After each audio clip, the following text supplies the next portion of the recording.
Hi అండి. Summer special పచ్చి జీడి పిక్కలు. ఇవి మనం డైరెక్ట్‌గా కట్ చేసుకోకూడదు.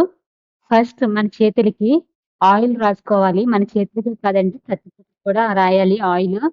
ఆయిల్ రాసుకోకపోతే జీడి పిక్కల సొన చేతుల మీద పడి చిన్న చిన్న పొక్కులొచ్చేస్తాయి. అందుకే ఫస్ట్ మన ఆయిల్ రాసుకొని కట్ జేసుకోవాలి జీడి పిక్కల్ని. ఈ జీడి పిక్కలు కర్రీ చాలా బాగుంటుంది.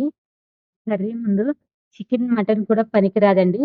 చాలా అంటే చాలా బాగుంటుంది. ఎవరికైనా రాకపోతే ఆల్రెడీ మన ఛానెల్‌లో అప్‌లోడ్ చేశాను. చూడండి. చూస్ జీడి పిక్కలన్నీ జాగ్రత్తగా కట్ చేసుకోవాలి.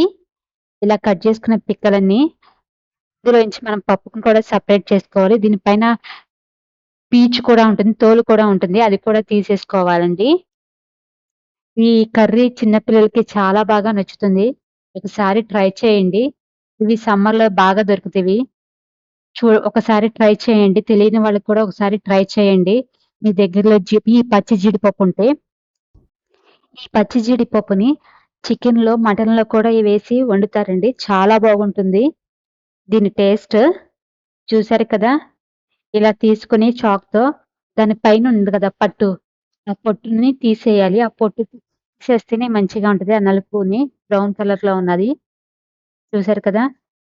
Please subscribe my channel. Thank you for watching. ఇలాంటి మరిన్ని వీడియోస్ కోసం మా ఛానెల్‌ని సబ్స్క్రైబ్ చేసుకోండి. Thank you.